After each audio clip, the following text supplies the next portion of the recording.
Hello everybody, it's Mr. 1223 back in another video. Just going to quickly check to make sure the sound is working on this video as usual.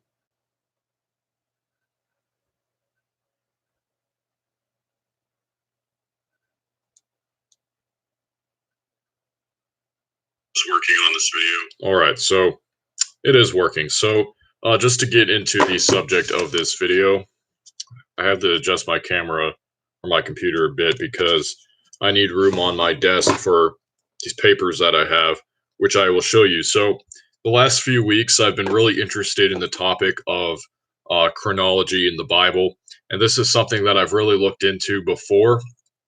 I really like history. I really like archaeology.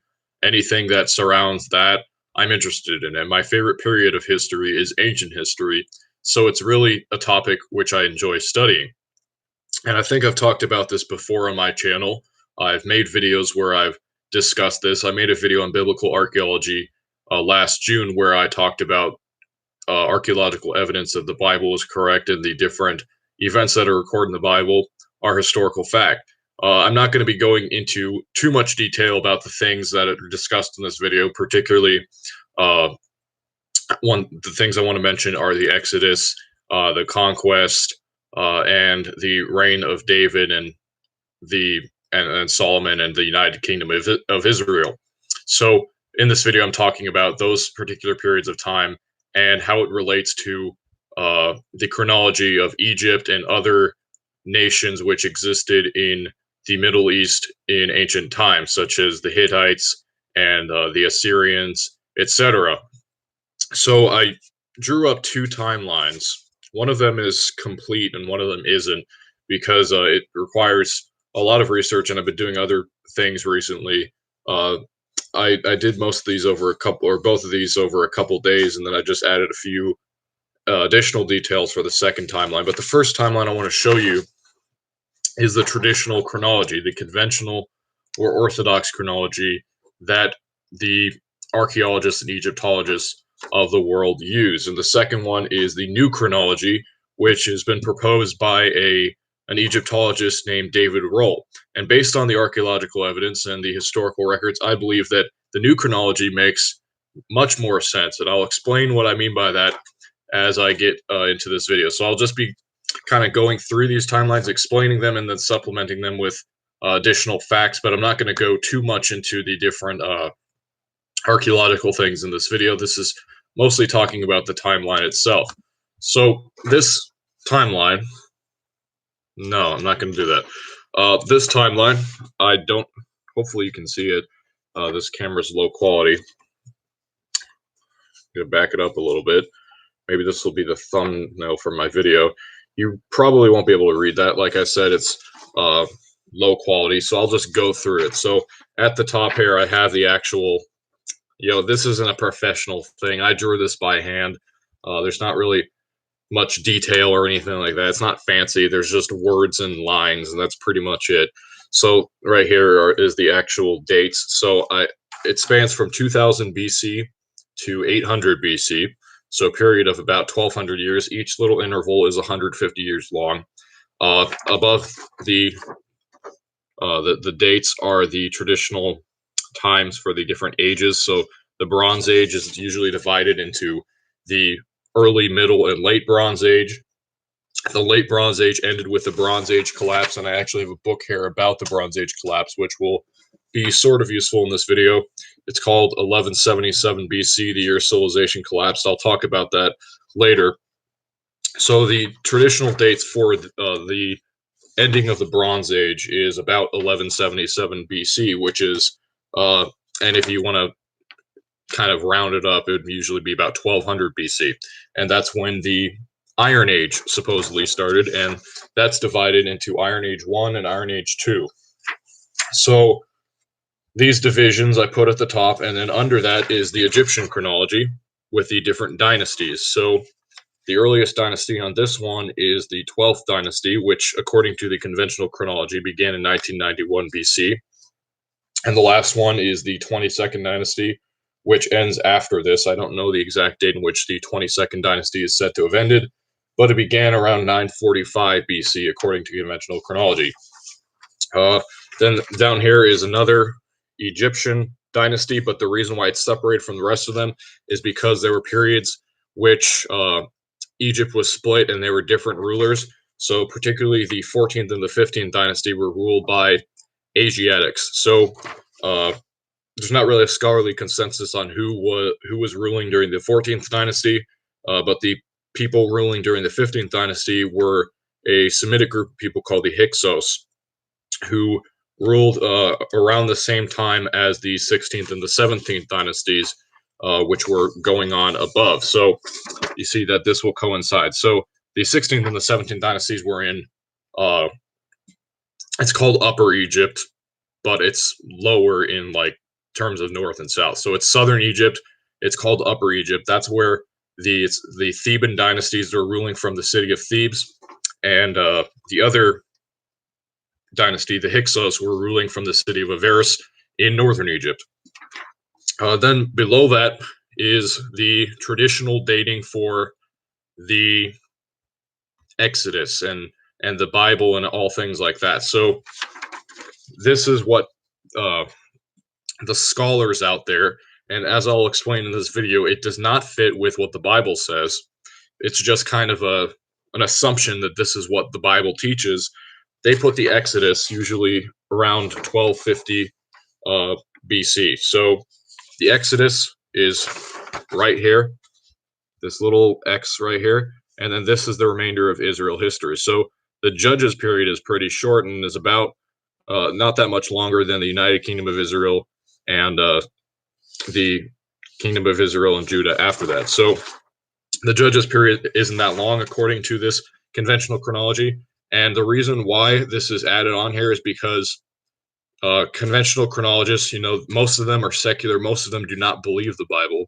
So they reject what the Bible says about uh, these historical events, the Exodus, etc. They believe that the Israelites were just Canaanites that just emerged uh, in the 12th century BC. This book even talks about it a little bit, and this is written by a secular guy. There's like a few pages on that subject where he puts forth the idea that they were just Canaanites that kind of just came together after all these cities collapsed in the late Bronze Age. They believe that the Judges period was a myth, the conquest was a myth, the Exodus was a myth, that these things didn't happen. As I'll show you in this video, that's completely false. And the problem with this also is that based on uh, archaeological dating, based on things like radiocarbon dating, the date of the destruction of Jericho is dated to about 1550 or the middle of the 16th century BC. And that's a problem because the Bible talks about Jericho being destroyed by the Israelites, but the conventional chronology puts the Exodus all the way over here and not all the way back here. Now, I know it kind of probably looks weird on the screen because it's reversed. I don't know. But you should understand what I'm saying. That Jericho was supposedly destroyed 300 years before the Israelites left Egypt, uh, according to the conventional chronology. So then at the bottom, there's other groups which exist at this time. There's the Hittite Empire, which is said to have lasted from 1600 to 1177 BC. During the Bronze Age collapse is when the Hittite Empire fell. Then below that is Assyria. There's large gaps between Old Assyria, Middle Assyria, and Neo Assyria. The Middle Assyrian Empire was a period from, according to the conventional chronology, from 1392 BC to 934 or 911 BC, and then from then on was the Neo Assyrian Empire, which is what we mainly know as Assyria. That was when Shalmaneser and Sennacherib and Esarhaddon and all those other rulers that are mentioned in the Bible. That's when they ruled. So then below that also are the Babylonians, the first Babylonian dynasty of Hammurabi. The guy who wrote Hammurabi's Code. That lasted from 1894 BC to 1595 BC, according to this chronology. And there's different chronologies as well for some of these dynasties and these kingdoms, especially in Mesopotamia. There's the long chronology, the middle chronology, the short, and the ultra short. Usually, the most widely accepted is the middle chronology. So right here, I'm using the middle chronology. Kassites were a group that took over Babylon after the first Babylonian dynasty fell. So what happened were the Hittites attacked Babylon, they destroyed Babylon, and then they didn't capture Babylon. It was weird. They just kind of attacked Babylon and just left it. And a different group from over the Zagros Mountains invaded Babylon, took it over, and they ruled for about 400 years in Babylon. They were in control. So that's called the Kassite dynasty. So this is the traditionally accepted timeline. Now, another thing which I point out, I added some minor details on here which are relevant to the other timeline, different rulers and different events that happen. So you'll see this little, these kind of dotted lines coming down from the Egyptian chronology onto the Israelite chronology. The first one, I don't know if you can read it. First one says Ramses II. Because the assumption is that Ramses II was the pharaoh of the Exodus, and I'll explain why that's wrong later in this video.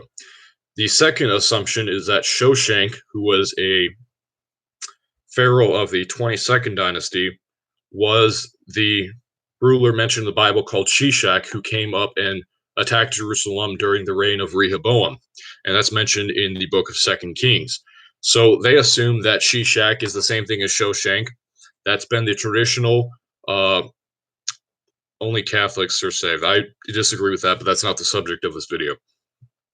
So they believe that Shishak is the same as Shoshank just because the names sound similar. There's no evidence that Shoshank, well, actually, I think there is a mention of him fighting against nations in Canaan, but I'll again explain why this is wrong later in this video. Now, the Battle of Kadesh was a battle between the Hittites and the ruler Ramses II, who again is assumed to be the pharaoh of the Exodus. That happened according to the traditional chronology in 1275, which was during the 19th dynasty, the dynasty that Ramses ruled in. Another person to mention is Akhenaten, who was a ruler of Egypt, a pharaoh during the 18th dynasty, whose traditional chronology dates were from 1350 to about 1340, or 1330 rather. And David, who chronology is from I think 1007 to, wait, what is it? 1010. Hold on, something like that. Okay, so somewhere in the 9th or the 10th and the 11th century. And I'm sorry if I can't speak right. I haven't really had much preparation for this video. It's just kind of I made these timelines and I want to talk about it. I don't really have notes to go off of. I'm kind of trying to remember all these things from memory. There's a lot of information on here, so if I stumble, if I misspeak, I'll try to correct myself. But this is the traditional chronology, and it's based on several assumptions, especially when it comes to Egypt and when it comes to the dating for Israel and their chronology. So the assumption is because in the book of Exodus, it says that the Israelites built the city of Pi Ramses. They believe that this means that they must have existed or they must have left during the time of Ramses, or that the Bible at least says this. They don't believe the Exodus is real at all, but they believe that if it were real, based on this one detail, this must mean that the Israelites left Egypt during the reign of Ramses II. Now, that doesn't make any sense because the city of Ramses, that was a later title for a different city called Avaris that was built on the same site, the same location. So basically what it was there was a city that was established during the 14th dynasty of Egypt called Avaris. It was ruled by this 14th dynasty, then the 15th dynasty, and after that, it became the city of Ramses during the reign of Ramses II. It would be like renaming a city today. It's the same city, just with a different name. Now, I don't think that's a biblical error at all, because in the Bible, we speak English. So when we speak English, we refer to the nation of Egypt as Egypt. When we read the book of Exodus, it says Egypt. That's not what it says in Hebrew. It says Mitzrayim, which is the name of Egypt in Hebrew, but that doesn't mean that it's talking about a different place. there's different names for different regions, for different times, etc. Or I mean, not different regions, different languages for different times, etc. But these names are still referring to the same place. So when the Bible says Ramses, that's just a later change of the word Avaris, but it's referring to the same place. It's the same city. Ramses and Avaris were the same city. So the assumption is that just because it mentions Ramses, that must mean that the Exodus took place during the time of Ramses. Now, the problem with that is that in the Bible, there's an actual chronology that's given. It actually gives dates for when the Exodus happened. So they believe that it was sometime around the mid 13th century BC during the reign of Ramses II, who, according to the traditional chronology, reigned from 1275 BC to 1213 BC. That ignores several things. First, the Bible gives a date for when the Exodus happened. Many point out that there are 480 years mentioned in 1 Kings chapter 6, verse 1. It says that there were 480 years from the Exodus to the building of the temple. So the based on adding up the different reigns of the kings of Israel, it's been established that Solomon began his reign in 970. He began to build the temple in 966 BC. So, taking 480 years, the assumption is that it's 1446 BC was when the Exodus took place. I still think that's wrong because the 480 years do not talk about how many exact years, but how many years the Israelites were independent. And I'll explain why that is, because it ignores other sources in the Bible which show that these, during the period of the Judges, when the Israelites were under the control of a different nation, the years were not counted and added on to this 480. So in Acts chapter 13, verse 18 to 21, it talks about this story of the Old Testament, and we see that the number of years, I'm not going to read it, but you can pull it up if you want to, Acts 13, 18 to 21. The number of the years of the judges was 450 years. And then it says that this 450 years plus the 40 years of wandering in the wilderness, the 40 years of Saul's reign, the 40 years of David's reign, and then the 3 years until when Solomon built his temple, because he built it in his third year. That equals 573 years. So from the time in which Solomon built the temple until the Exodus, or if you go back in time until the Exodus, that was 573 years that had passed, according to Acts chapter 13. Now, that makes sense because if you consider the numbers given when Israel is controlled by a foreign nation in the book of Judges, where it talks about this time when Israel was ruled by judges and was without a king, there was Cushan Rishathaim, who, according to Judges 3:8, ruled for 8 years, Jabin of Hazor, which ruled for 20 years, Midian for 7 years, the Ammonites ruled for 18 years, and the Philistines for 40 years. Now, if you add all that up, that equals the remaining 93 years between 480 and 573. So the 480 years just refers to the independence of Israel. The total of the period of judges from and the united Israel until the time of Solomon's temple was 573 years. So between the time of the Exodus and Solomon's temple, there was 573 years, not like 200 years or 300 years as the traditional chronology dates it. So the reason why everything is off in the traditional timeline, the reason why everything doesn't make sense, why the Jericho destruction is in the mid 16th century BC, but the Exodus is 300 years later, and all these other rulers and everything like that is all mixed up because there's no mention of an Exodus during the 19th dynasty. There's no mention of that in Egypt. There's no evidence whatsoever, archaeological evidence. They assume that the Exodus is false. So there was this, there still is, a man named David Roll, and he is an Egyptologist, and he has worked closely with the Assyriologist Bernard Neugrosch, whose works are kind of difficult to find. You can find some water went down wrong. You can find some of his articles online, but he wrote a book which is like 700 pages long, and from my understanding is really detailed. That book is out of print, though. The one by Bernard Neugrosch, the one by David Roll is still in print.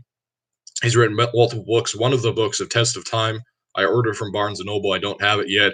I didn't read it for this video, but I just read his online sources, watched a few documentaries and videos by him, etc., to see what his theory is. So I think his theory makes sense because the problem with the traditional chronology is that they push Israelite history too far forward, and they do something else with the Egyptian chronology. They push it back, so it's kind of it slides apart. But when you put it together, when you kind of synchronize them, everything makes sense. And I'll explain what I mean. Because the chronology of things that happen in the Bible, the Exodus, things like that, they all coincide with periods in the Middle Kingdom of Egypt, not the New Kingdom of Egypt. The Middle Kingdom was the 11th dynasty to the 13th dynasty. Then there was this intermediate period called the Second Intermediate Period. That's when the Hyksos ruled until the New Kingdom, when Ahmose the First uh, destroyed the Hyksos. He took over the rest of Egypt, and that was the 18th and 19th of the 20th dynasties. Ramses ruled during the New Kingdom, during the 19th dynasty. But according to this new chronology, the Exodus took place during the Middle Kingdom, and the end of the 13th dynasty was a result of the Exodus. So, why do we say this? Okay, so I tried looking into some of the evidence for David Roll's new chronology and what he says about it. Like I said, I couldn't find that much information. I haven't read his book yet. Like I said, it's just like Bernard Neugrosch's thing. It's very detailed. There's a lot of information in it, but I haven't read it yet. Just kind of a basic synopsis of the things that he says. First of all, the problems with the uh, traditional chronology in terms of the earlier periods is that seventh and the seventh and the ninth or 10th, I don't remember exactly which one was the seventh, and then either the ninth or the 10th dynasties. There's very limited evidence that they even exist. The only evidence of their existence is their mention in the Turin Canon and the Abydos king lists, which were king lists or lists of pharaohs that came nearly a millennium afterwards, but there's not really any archaeological evidence to show that there were kings during this time. And so it's basically a 200-year period, which was talked about by these kings lists over 1,000 years later. And then another guy named Manetho, who is very important for this video and talking about this chronology. Manetho talked about it as well, but there's not really any evidence of these certain dynasties. So if you get rid of these dynasties, that would remove about 200 years from Egyptian chronology, but that goes before 2000 BC, so that's not really relevant. It just shows that some things are off. That's one thing that we can talk about in another video, especially when we go back to the time of Abraham and things before that and how Egypt started. But for this video, we're just talking about the Exodus. So David Roll's new chronology has several pieces of evidence for support. Uh, he noticed that there was a severe lack of Apis bull burials, which is a type of burial that was done for kings during the New Kingdom and the Third Intermediate Period at the temple complex in Saqqara during the period of the 21st and the 22nd dynasties. Show that the 21st and the 22nd dynasties were most likely contemporary. Osir Khan II's tomb was built before Susenes I, despite supposedly ruling 200 years apart. So Osir Khan was supposedly a ruler of the, or not supposedly, he was a ruler of the 22nd dynasty, while Susenes was one of the 21st dynasty. They ruled 200 years apart, and yet uh, it the archaeological evidence shows that Susenes' tomb or Osir Khan's tomb was built before Tusenes, despite ruling after him. Now, David Roll sees this and he thinks that the third intermediate period is greatly exaggerated. It's not as long as or it's not as short as it should be. It's expanded by Egyptologists to make it out to be this long 300 or 400 year period when really it's not. Now, uh, another erroneous idea is that Rams or not Ramses, Shishak is Shoshank just because uh, their names sound similar and because there is a mention on I think at Karnak where Shoshank is said to have attacked cities in that land and in Asia.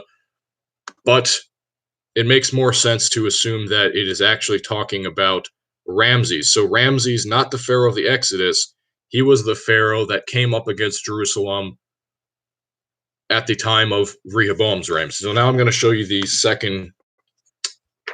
Again, I'm trying to gather my thoughts. I don't really know what I'm saying exactly. Well, I do know what I'm saying, but uh, don't have a specific order of things to say. So this is the second one.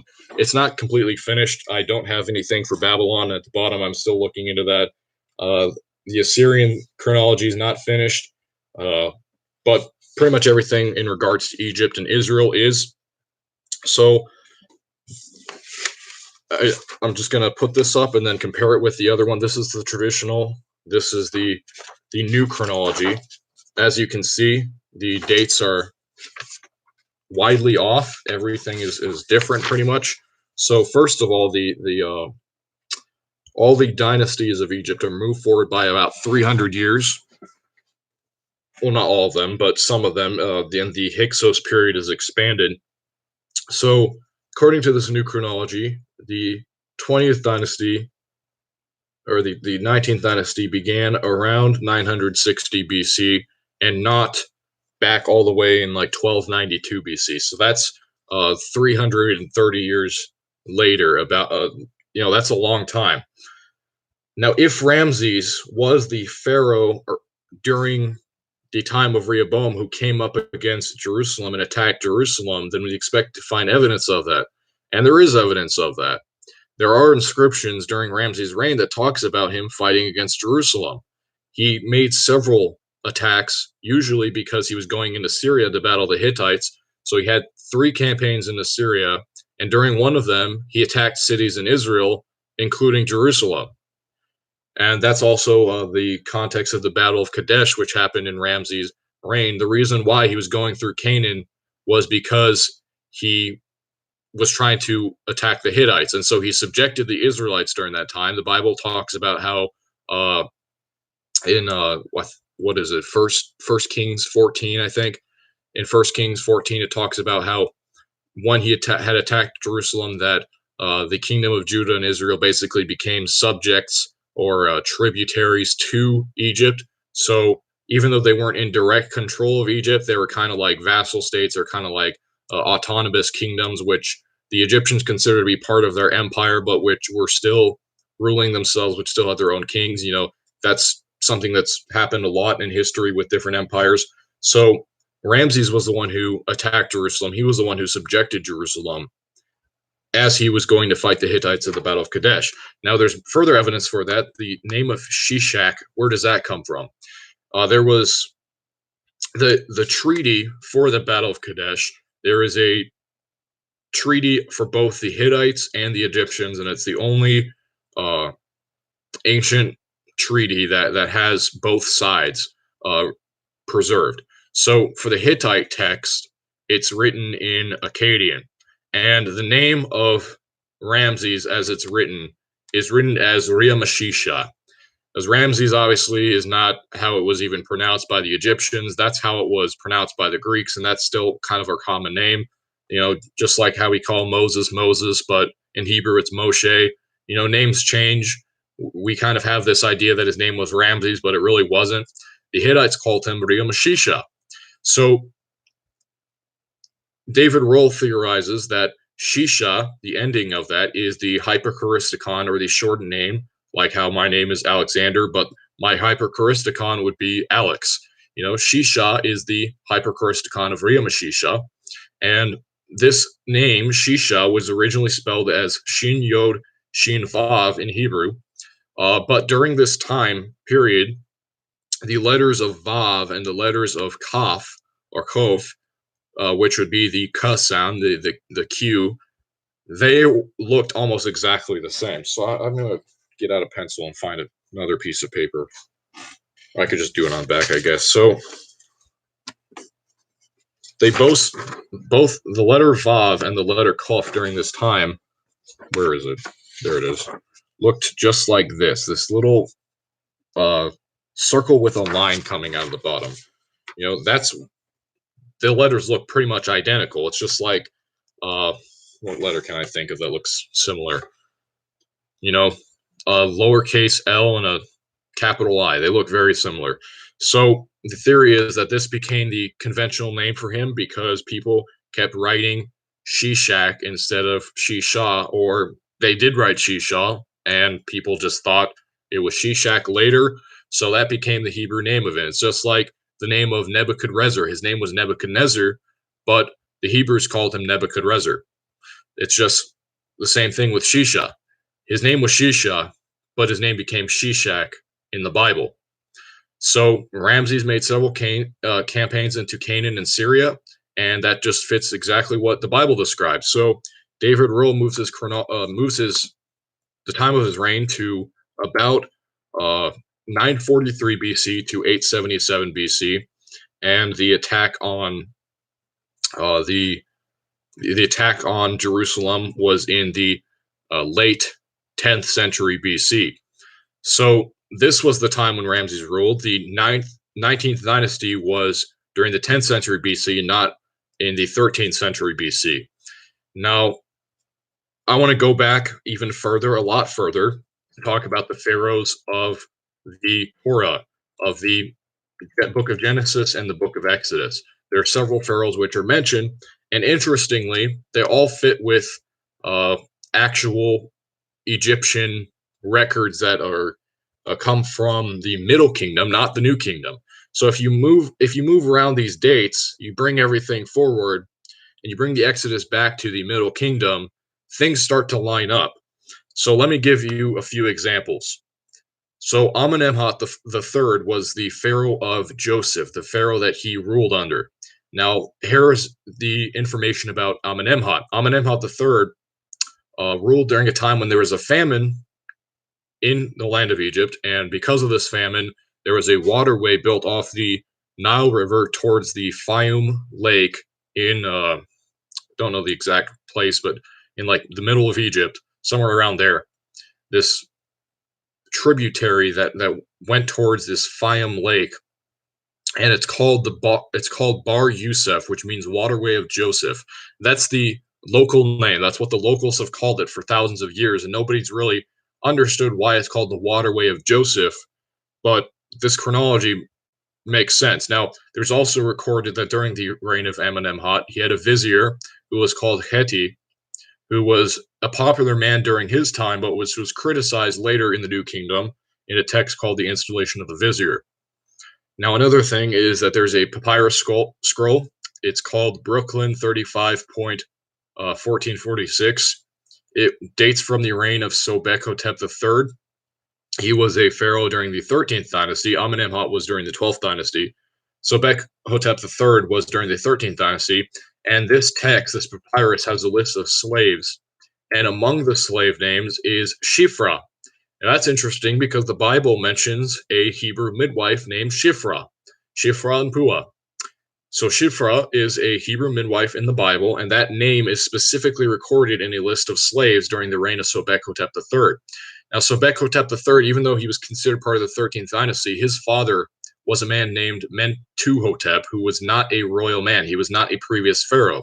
So Sobek-hotep III did not come from a royal lineage. He had nothing to do with this lineage of pharaohs. So therefore, he was the pharaoh who did not know Joseph. So in the book of Exodus, it says there came along a pharaoh that didn't know Joseph, and he's the one that enslaved the Israelites. This was Sobek-hotep III. Now, if we continue in that chronology, there's another pharaoh that comes soon after him called Khnafre Sobek-hotep IV. Now, that was the pharaoh when Moses killed an Egyptian and fled from Egypt. There was a Jewish historian from the 3rd century BC called Atrabanus, and he specifically says that the pharaoh's name, who was ruling during the time when Moses fled, was Khnafres. So that's the name of Sobek-hotep IV. His name is Khnefre. Khnefre Sobek-hotep IV. So this lines up with the chronology of the 13th dynasty. Sobek-hotep IV comes soon after Sobek-hotep III. So Sobek-hotep III enslaves Egypt. Neferhotep III, who was kind of in between them, and there's like one or two other rulers who ruled for short times in between them. He's the one who ruled when Moses was adopted, when Moses was cast in the river. He's the one that raised Moses. Then about 40 years later, you have Khnafre Sobekotep IV. He's the one who was going to kill Moses, and then Moses fled into the land of Midian. Now, another interesting fact is what I said earlier about the 14th dynasty, that the 14th dynasty was ruled by Semites, by Asiatics, but it was not ruled by the Hyksos who would come later. That would be the 15th dynasty. So the 14th dynasty, I believe these are the Hebrews because they also lived in Avaris. There's multiple scarab seals, which give several names of people who lived uh, in this region. It never says particularly that they're pharaohs, but just gives these names of people who were living and ruling in this land. So I believe that the 14th dynasty, that's why I put in this chronology. The 14th dynasty began during the 12th dynasty and continued until the nearly the end of the 13th dynasty. So those were the Israelites who were living in Avaris, which is in the land of Goshen, which the Bible says the Israelites lived in, and it even says they built Avaris, which would later be called Ramses. So there's that. Then Dedumosi the second, who was one of the last pharaohs of the 13th dynasty, he was the pharaoh of the Exodus. Now Manetho, who was an Egyptian priest that I mentioned earlier, he lived during the 3rd century BC, and he recorded a history of Egypt. I think it's called Egyptaica. And in it, he talked about a pharaoh named Ptolemaeus. He said that after the reign of Ptolemaeus, Egypt was subdued by foreigners from the west who took over Egypt. Now, that's the Hyksos. And you'll see the Hyksos are equivalent with the Amorites and other Canaanites, which were cast out of the land of Canaan by the Israelites. I'll explain that later. But in this chronology, again, in this timeline, this new timeline, the 15th dynasty starts at the end of the 13th dynasty. So really what happened was when the Israelites left Egypt, because of the 10 plagues which had come upon the nation of Egypt, during that time, Egypt was in chaos. It didn't last very much longer. It kind of fell apart, and the Hyksos came in. They subdued the land. It says Manetho wrote that they did it without a fight. So, their army was completely destroyed. They were covered by the waves of the Red Sea. They couldn't fight off the Hyksos. So the Hyksos just came in and started ruling for a few hundred years in Egypt because of this. And this is actually mentioned by an Egyptian text called the Epura Papyrus. It was written during the 13th dynasty, and it records the Egyptian perspective of the Exodus. Now, people reject this often because of the traditional chronology, because they don't understand when the Exodus was said to take place, and they don't know about this new chronology. So the Epura Papyrus, it mentions slaves leaving the land. It mentions rivers being turned to blood, mass destruction and death, all kinds of things like that. And it even says that barbarians from abroad started to take over the land. So you have this, everything is lining up now. You have the Israelites who are leaving, the slaves who are leaving, the rivers are turned to blood, mass destruction. Those are the 10 plagues while the Israelites are leaving. And then as a result of this chaos in the land of Egypt, foreigners from abroad start coming in and taking over Egypt. Those would be the Hyksos, who, according to Manetho, took over after the reign of Ptolemaeus, which is Dedumosi, one of the last rulers of the 13th dynasty. So it all lines up perfectly. Now, here's another thing. One of the first rulers, or possibly the first ruler of the 15th dynasty, was a man named Shishai. And that was a name found in Egyptian scarab seals. Now, I and also David Roll identify this as a person mentioned in the Bible named Sheshi. The name is very similar. There's no reason to believe that they're different. And it says that Shishai or Sheshi in the Bible, in the book of Joshua, he's mentioned as an exiled Anakim leader. That when the Israelites come in and they conquer the land of Canaan, they kick out the Anakites, including Shishai, who was one of their leaders. And then, wouldn't you know it, according to Egyptian texts, right after that, the Hyksos came in, and one of the first Hyksos rulers was named Shishai. So he was also called as by Saites, according to Manetho. That was his later Greek name. So Shishai, Sheshi, Saites, these are all the same rulers. They're the first ruler of the 15th dynasty, ruled by the Hyksos. So everything in the 13th dynasty adds up. Now, there's a lot of other details I could talk about. Like I said, it's kind of difficult for me to gather my thoughts. There's a lot of information. I'm kind of just going on what I see on this timeline right here. So, the period of Israel began during the reign of Dedumozi II. That's what I write right here, this little dotted line. If you can see it, Dedumozi II. That was the Exodus, and that little tiny bit right there is the conquest. That line begins the period of the Judges. So this is the Judges period that lasted 573 years. Or not 573 years, 450 years, plus the additional years from the conquest. The United Israel equals the total 573 years from the Exodus to the building of Solomon's Temple. So another thing which lines up is if you move all the chronologies around, you have the Amarna letters being written during the reigns of Amenhotep III and Akhenaten being during the time of the United Kingdom of Israel. The reason why that's important, and if you let me back up, you probably don't know what the Amarna letters are. I don't know. The Amarna letters were probably the largest text of cuneiform tablets found in Egypt and elsewhere in the land of Canaan. Basically, there were letters sent between Egypt and rulers in the Middle East and in the Hittites and the Assyrians, etc.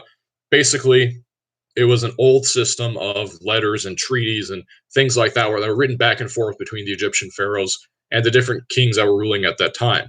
That's really important because I think there's like over 300 of them. I don't know exactly how many there are, but there's a lot of these texts.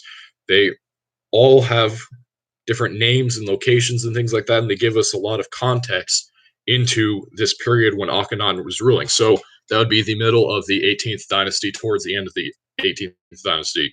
There are only a couple rulers after Akhenaten. So Akhenaten, I believe, ruled during the time of Saul and David, and that these people are mentioned in the Amarna letters. And this is another evidence which David Rohl gives for his new chronology. So the Amarna letters record events which represent the biblical story. There is a man named Mutbal. He's called the son of Labiah. He is a king who is living in Canaan on the other side of the Jordan. It says in the Amarna letter, it's called El Amarna 256. So the 256th letter, that his father Labiah ruled in on the west side of the Jordan, but he moved his capital over to the east side of the Jordan after his father's death, and his father Labiah was slain by enemies at Mount Gilboa. Now that perfectly fits the description of Saul. Saul was slain at Mount Gilboa, and then his son Ishbaal, who didn't subject himself to David, he moved the capital over to the other side of the Jordan.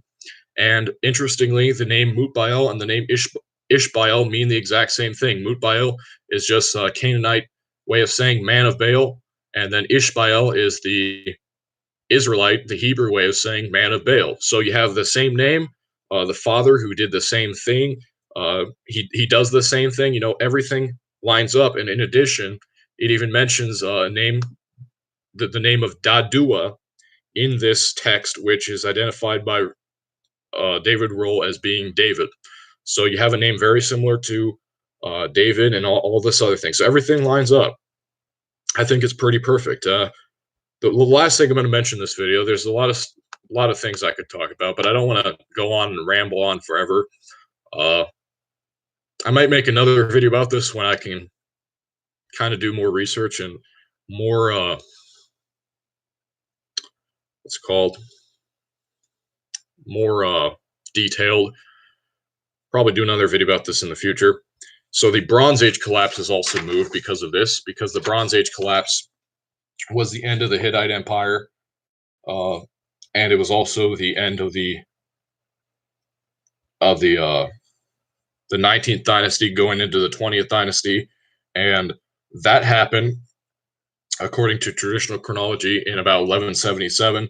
When all that's moved forward, it would happen in about the middle of the 9th century BCE. So the date that I put circa 875 BC. So just around there, there's not an actual uh, set in stone date, but just around that time, 875, about 300 years later. And that coincides with the reign of the biblical king Ahab of Israel. An interesting thing, and this is where this book comes in that I mentioned earlier, this 1177 BC. At the end of this talks about the sea peoples who are usually picked as the culprit for the cause of the Bronze Age collapse, but he talks about how there's not enough evidence to simply say that they were the sole reason that the Bronze Age collapse happened. I mentioned in Egyptian texts from the reign of Ramses III, it was a confederation of different peoples from, it's speculated to be Italy and Western Anatolia and Greece, who basically invaded Egypt and attacked other cities in Canaan. It's speculated that they were one of the main causes of the Bronze Age collapse, but he looks into the evidence and he shows that there was evidence of a famine and a drought, a major famine and a drought, which caused the collapse of these civilizations during this time. Now, that's interesting because if you take the new chronology and you line everything up, this, like I said, is during the reign of Ahab. Now, what happened during the reign of Ahab? Well, according to the Bible, the prophet Elijah shut up the heavens by the Lord, through the Lord, for 3.5 years. Now, I'd assume that this wouldn't just be something that's just happening in the kingdom of Israel, that it was something that kind of affected other kingdoms. And so I believe that this period of drought for 3.5 years was very influential in the Bronze Age collapse. And that was one of the main reasons, besides the sea peoples. The sea peoples, there was the drought, and then uh, there's a theory that there were several internal rebellions, specifically in the Hittite Empire. There were groups that were subject to the Hittites, which rose up and attacked the capital of Hattusa. So everything, when you just take the chronology and go towards what the Bible says, just believe what the Bible says, everything makes sense, and there's no contradiction between these different sources. Now, regarding Assyrian chronology, this is something which I've been trying to do a lot of research on. Like I said, Bernard Neugrosch, who is a friend of David Roll's, he's an Assyriologist. He specializes in Assyria. He wrote like a 700-page book about it. I think it's called, I don't even remember what it's called, something chronology. I don't know, chronology somewhere in the title. He wrote about this, but the book is out of print. The only place you can find it is on. There's one website that sells it, but it sells it for like $80 or something. So that's pretty expensive for a book, you know. So I'm not going to worry too much about that because I've found a few articles by him online. Each essay is probably about 20 to 30 pages long. They're packed with information. I don't know enough about Assyrian chronology on its own to really understand a lot of it, but I kind of get the gist of what he's saying. His theory is that the Assyrian chronology has been interpreted wrong as well, that there are problems with the Assyrian chronology because that we base it on several kings lists, which were made during the Neo-Assyrian period, as well as lists of rulers or lists of eponyms. So there were each year was named after a governor called a limu. So during each king's reign, so let's say there was a king who ruled for 7 years. Each year he'd have a new type of governor called a limu, and each year was named after that limu. So it would change every year. And the assumption is, well, if it is, this list says that a king has 7 limus, or limum would be the plural, that must mean he reigns for 7 years. But New Grosh points out that there were several kings where there were several limus per year. So let's say if it was 7 limus, it could be possible that he only reigned for 3 or 4 years, and he just had several changes throughout the year, and it wasn't just one per year as people assume. Uh, so he points out problems with the Assyrian chronology like that, and he also shows that there was most likely a parallel reign after, I think, uh, he has like a little chart here. Let me pull it up. Tukulti Ninurta, I think. during the Middle Assyrian Kingdom. So after the reign of Tukulti-Ninurta I, it split into two simultaneous rulers. So there were the warrior kings and the priest kings who would rule together. So instead of having them all listed out in a long list, they were simultaneous. They were contemporary rulers. So, for example, Ashur-nadin-apli is, according to this chronology, he ruled at the same time as Ashur-nirari III. So, based on this, this would also move the Assyrian chronology down and would move the and also there's another article he wrote which shows that the idea that Ashur-uballit mentioned because there was a king called Ashur-uballit I of the Assyrian kingdom, but then there's another ruler called Ashur-uballit who's mentioned in the Amarna text. It's immediately assumed that this is the same Ashur-uballit.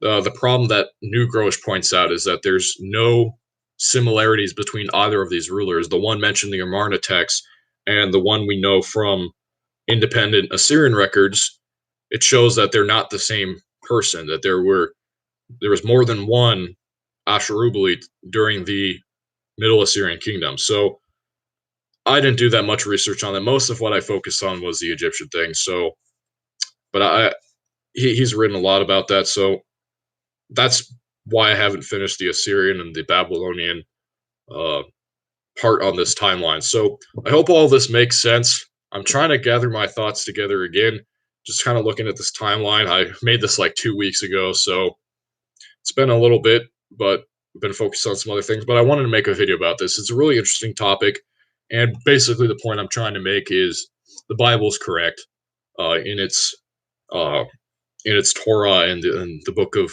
Joshua and Judges and things like that. Things like the Exodus and the conquest of Canaan and the rule of Saul, David, and Solomon. Those are historical things. They weren't just later stories that were made up hundreds of years later, but it fits with the actual chronology of other nations when you actually decide to interpret it right, because the problem with this is that, like I said, they move the Israelite chronology too far forward, which goes against what the Bible says, and then they ignore these different periods of uh, Egyptian history, which line up with what the Bible says. Even though everything fits perfectly, they're just like, nope, no correlation whatsoever. They're not the same thing.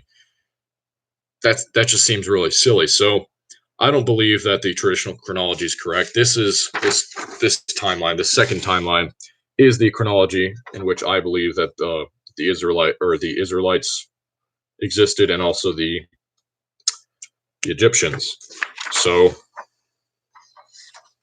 13th dynasty ended around 1510 BC, according to this chronology, instead of, like 1649 BC. So, the dates are different. The order of things is different. That's it for this video. It's been 53 minutes, kind of just been rambling. So thank everybody for watching. If you have any questions, feel free to ask. Any observations or anything like that, feel free to say stuff. Just don't say silly things like Thomas Quigley and Roman Catholic truth. You must be a Catholic to be saved. No, I don't remember that anywhere in the Bible. That's a different topic. Made plenty of videos on that, but thank you everybody for watching, and goodbye. God bless you.